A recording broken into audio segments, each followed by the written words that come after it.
We did tie a record today. I'm Chief Meteorologist Chris Holcomb from the 11 Alive Weather Impact Team, and it was hot out there today. Now, I know, you might think of hot being 90 degrees or 95 degrees like we often see in the summertime, but for the middle of October, 86 degrees is hot. And this is the first time that we have reached this temperature on this date in 90 years. That is the day that the record was broken on this date back in 1935 at 86 degrees. And we did it again out there for today. So really hot air all around. In fact, here's the almanac, and you can see it here with that 86 degree reading for the high. There's the record that was set in 1935. On average, we should be around 75 degrees for this time of year.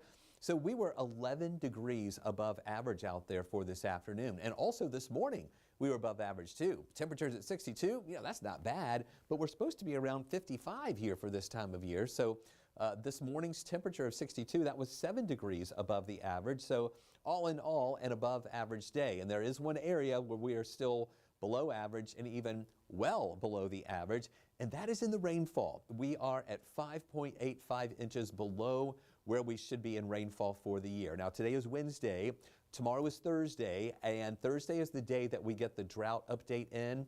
And I'm expecting to see that moderate and even some severe drought expanding over parts of our state. We'll have that for you here during the day tomorrow when that new update is going to be coming in here to our area. So plenty of warm air around, plenty of dry air around, and we really need some rain.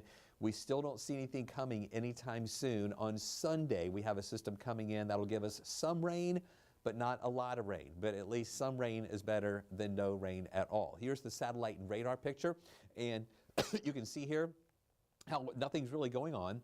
We don't have any clouds around. We don't have any rain here in our area. We are dry in metro Atlanta right now, and really looking around the entire state, it is also dry and really no clouds in Georgia too. Big area of high pressure sitting on top of us here in the southeast. We do have some clouds there out into the Atlantic, but a lot of states here in the southeast are dry and also very warm too. So we're looking ahead to this next system that is going to bring us some rain. And as you can see, nothing is nearby. We've got to go all the way out to Colorado, where you see some of these showers that are building here south of Denver. This is part of the system that we're going to see moving into our area. That'll give us a better chance for some rain, not until Sunday. You do see a few showers here in northern Missouri, also into these areas of Iowa up to the north there, where there's just a little bit of rain. But this is the main system that we're watching that'll be moving our way, and it's going to take a while before it gets here. And coming up in just a few minutes here, I'm going to show you how that system is developing out to the west and where the severe weather threat is going to line up with that and whether or not it is going to make it here into our area. Take a live look out there right now at our tower cam. This is our tower cam there at Arizona Avenue in DeKalb County, where we have that clear sky, beautiful view of the skyline. The sun went down. We had a beautiful view of the sunset tonight. At 6 o'clock, we were showing it getting near the horizon, and then during our 6:30 stream, if you were watching that here on 11 Alive Plus, we were showing it getting closer and closer to the horizon, where the sun actually set tonight at 7:04. Yes, those sunsets are getting earlier and earlier here. So we have the clear sky. It's looking great right now. Here is our view in Rome, kind of looking more toward the south and east a little bit here, where of course it is dark, but we have nice dry conditions there too. And then of course our beautiful city here, where this is looking more to the little bit of downtown, looking up toward a little bit of the midtown area, where we've got that nice view with the lights on in the city.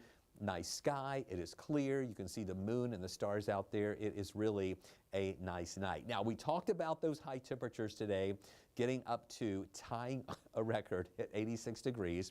Here's that low this morning. Remember I told you it was 62 here between these hourlies, between 6, 7, and 8 when we drop down to the 62 degree mark for that low temperature.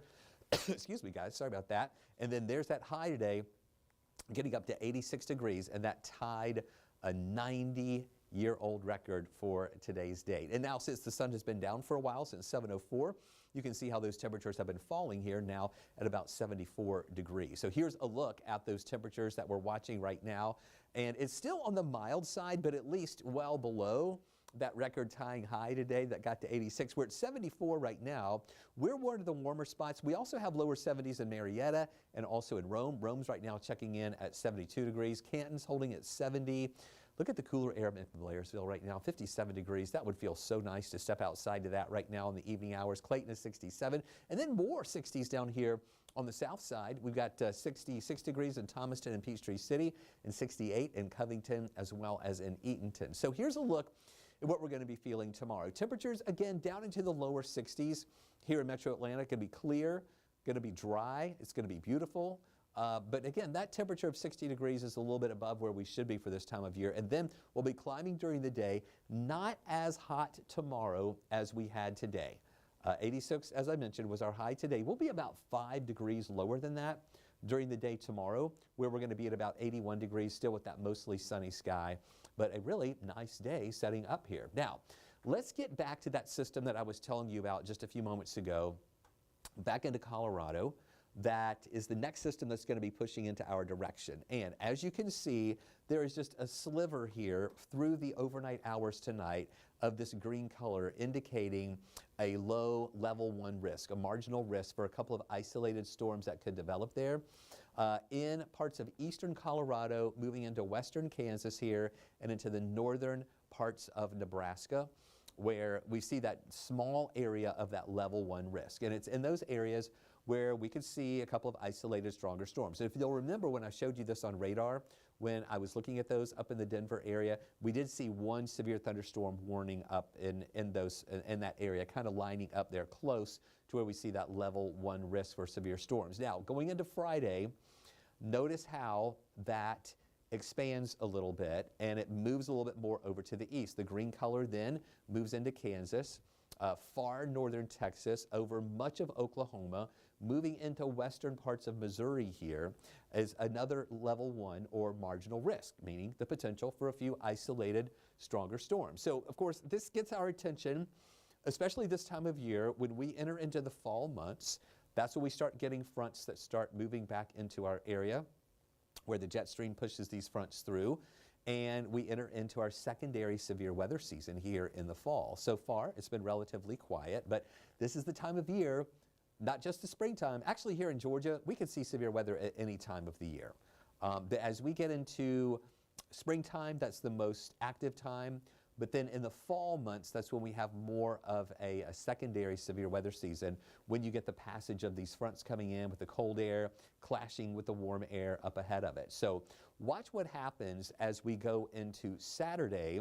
Now, again, the Storm Prediction Center has highlighted this area for Saturday, not necessarily a full-fledged level 2 risk. They'll probably fine-tune this a little bit.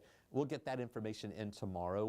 They'll be able to fine-tune this a little bit more, whether or not it's going to be all level 1 or partial level 1 and partial level 2 risk. But this is just the outlook beyond day 3. This is the day 4 outlook for Saturday, which shows the potential as that system moves into parts of the southeast where we could see some strong storms developing, and it'll be, again, nowhere near us. We're not worried about severe weather here on Saturday, but you can see into parts of Mississippi, western Tennessee, western Kentucky, southern Illinois, southern parts of Missouri, all of Arkansas, northern Louisiana, and then the far eastern parts of Texas here.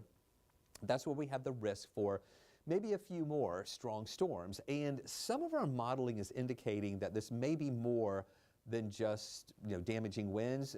There's possible that there could be some tornadic activity involved in some of this. I don't think it's going to be widespread tornadoes or anything like that, but just something to watch there for those areas to the west. Now, again, I know this gets your attention because, as I mentioned here, these fronts start moving our way, and a lot of times we see these systems coming in from the west. So here we are in Atlanta on Saturday.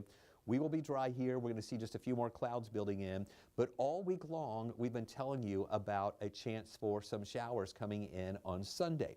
We do think we're going to get some showers. However, if you're watching the severe weather threat that's out to the west, we think that a lot of the ingredients with that are going to fall apart by the time it makes it into our area on Sunday. So as of what we're seeing right now, on Sunday, we think we're going to have some showers, rumbles of thunder and flashes of lightning, but right now we're not overly concerned about a severe weather threat moving in here on Sunday. And even with those rain chances, the models are getting a little more stingy on about how much rain is going to be coming in with this. It may not be too widespread, and we may not get a lot of rain piling up in the rain bucket. So here's a look at the European model that shows, again, the dry conditions that we're going to have here tonight.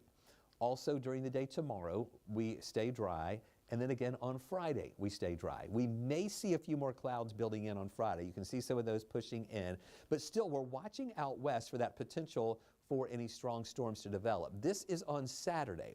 Ignore this here. I really don't think that's going to happen in northwest Georgia. But what I want you to watch is out here on Saturday. That's the system that is going to be moving into that area that is showing the potential for severe storms. So we'll have to watch this rain here from Texas into Louisiana, Arkansas, up into areas of Missouri, moving into western Tennessee and western Kentucky to see if that is able to develop any severe weather. They're going to see rain there, but whether or not we'll have severe storms. Then that same system comes in here. We think the severe weather ingredients of that, as I mentioned, will be going away, but the rain we think will come in. Now, here's the deal.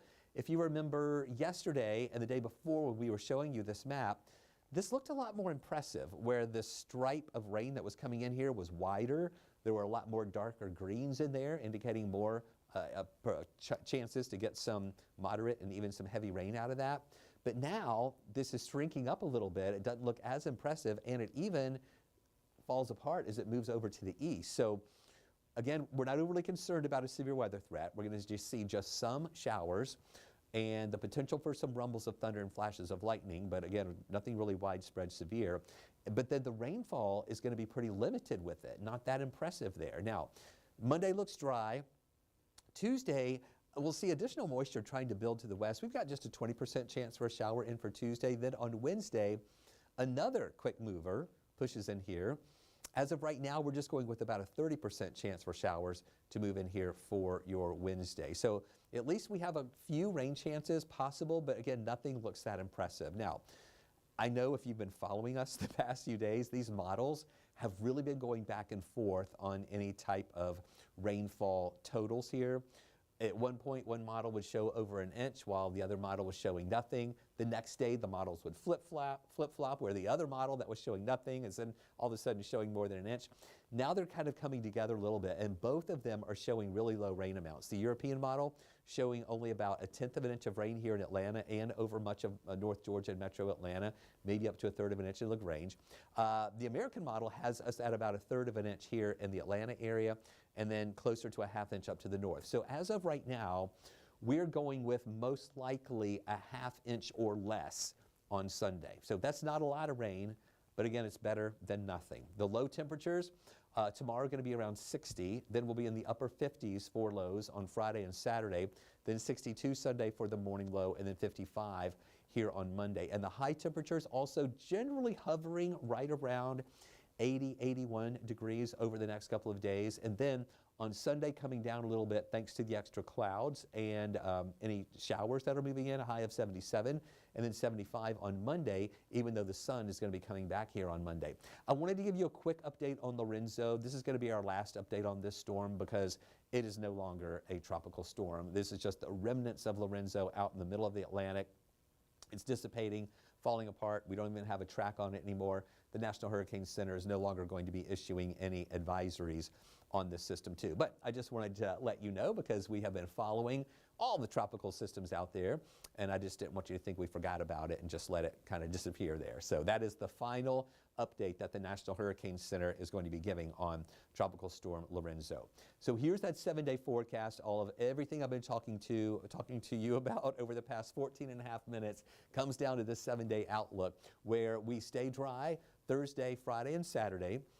Thursday, mostly sunny, then a few more clouds Friday and Saturday, just partly cloudy, not an overcast or anything, and also rain-free, temperatures in the lower 80s. Sunday, that's the day we have those showers that'll be moving through with the front coming in, and a few rumbles of thunder, flashes of lightning are possible, but we are not expecting severe weather here. I think that would be out to the west of us on Saturday when they could see some severe storms. Then Monday right now looks dry, partly cloudy, high temperatures right around 75 degrees. And then we're back to the low rain chances on Tuesday at 20%.